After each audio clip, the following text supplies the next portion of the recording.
That is one. All right, everybody, we want to welcome you back to 100 Yards of Football. I'm Harper LaBelle, and today we are going to talk with Vincent Turner about a guy named Jihaad Campbell. My goodness, here's a guy that can do a little bit of everything. Before we get into that, though, I want to say thank you to Logan Landers for being our producer and engineer. And Vincent, when you put a football player together and you're going to put him on defense, I would think that you got to have size, you got to have some speed, you got to have some strength, you got to have some smarts, you got to be tough. And all of that describes the profile that we're going to have right here with Jihaad Campbell from the University of Alabama. Very impressed with what his body of work consists of. It's not perfect, but when he was recruited there, he's a four-star recruit there when Nick Saban brought him in. Basically, just wait your turn, young man, and once you get it, we think some great things are going to happen. But his ability to cover, his ability to step up into the lane and get through guards and tackles and tight ends, centers, for his ability to get ground guards and tackles and centers and tight ends to be able to get to the ball carrier. This guy has a little bit of everything in him. And so let's introduce our audience to Jihaad Campbell.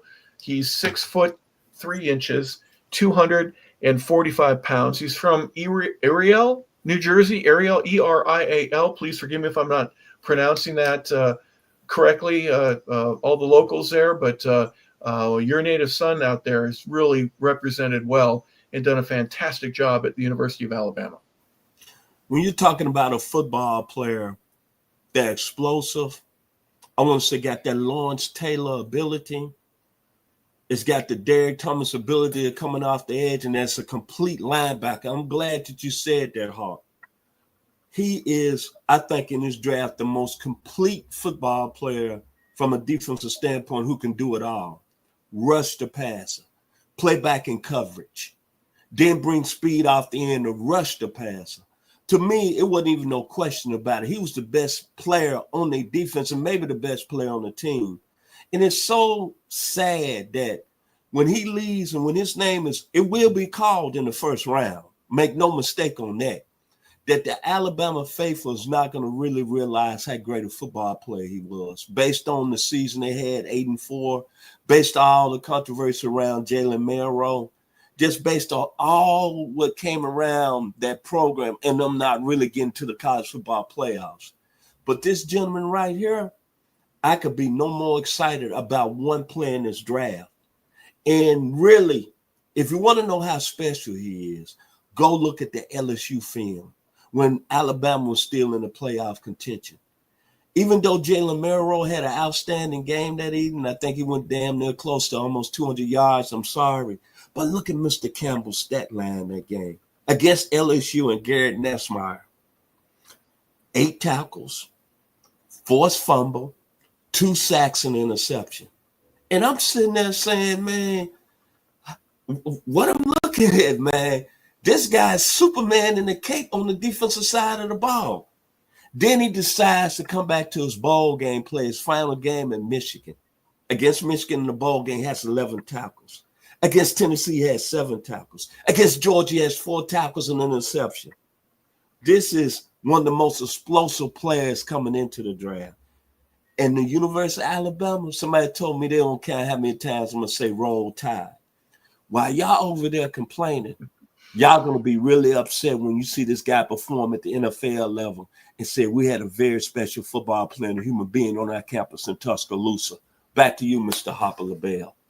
One of the things I think that impresses me is that any linebacker, and I call you all-compass players, you go north, south, east, or west. You can go from sideline to sideline. You got to go back in coverage. You got to get there quickly. In places, if you're working with Tony Dungy and you got Tampa 2, for your ability to get 5 yards from the ball and then get 40 yards from the ball, and to do so as quick as anybody out there to beat the tight end or for a receiver to beat them to the ball. It's not easy to do.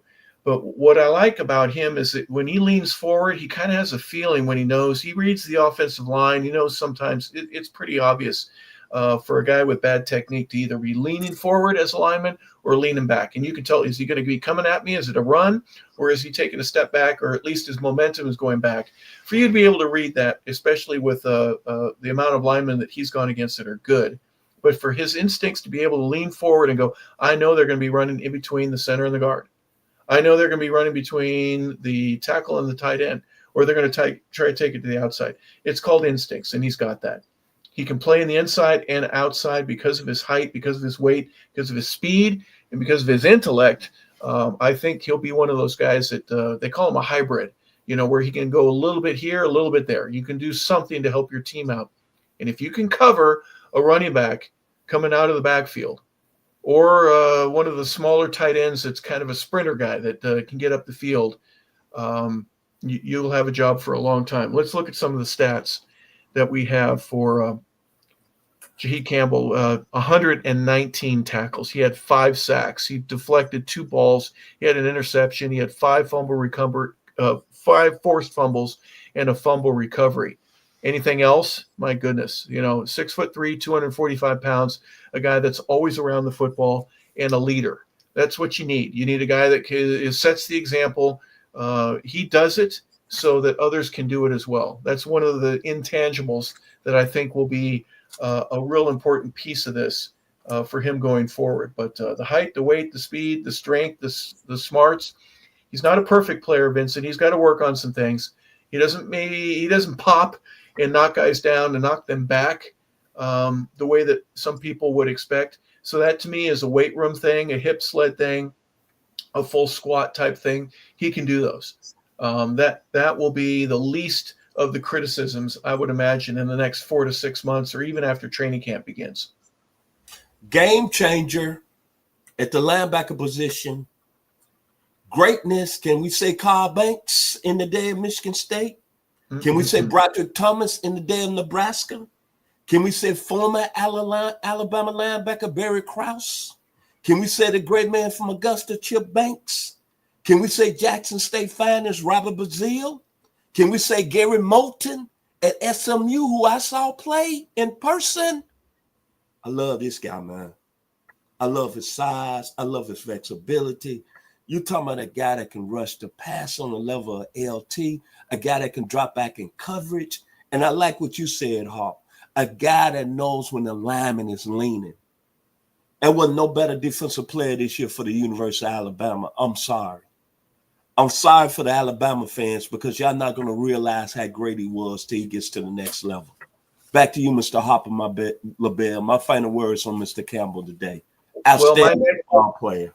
My neck is still hurting from you just mentioning Carl Banks. That's the hardest I've ever been hit. Hands down, Carl Banks Really? is a full-grown man. And I'm thinking Jihaad Campbell will eventually get to the point, maybe add another couple pounds, and when his strength kicks in, and maybe by the 3rd year that he's in the league, he'd be one of those guys. You just look around and you go, man, are we glad that we got this young man? Holy cow. But his speed, his quickness, and again, his strength, his instincts all bode very well for him. There are certain draft prospects shows out there that say he might be a 2nd rounder. Let's wait for that to simmer for just a little bit to see whether or not his 40 time, if that's off the charts, then he'll move himself way up on the list of linebackers and best on the board. So look forward to seeing that. He could go from 10 to 20. He may be from a 20 to 30 guy, but right now it's probably in the 20s to 50s range, somewhere in there. So let's let the dust settle a little bit, and we'll find out a little bit more about Jihaad Campbell. My final thoughts, you already had yours. Mr. and Mrs. Campbell, the hard work that you've done raising this young man, the toughness that he has being a Jersey boy, it could pay huge dividends in April, and we hope that it does. So we look forward to hearing more about him, his 40 times, how many times he benches 225 pounds. But I hope that the coaches at Alabama get the word out about what a rare and special young player that Jihaad Campbell is. So we appreciate getting a chance to visit and talk about him today.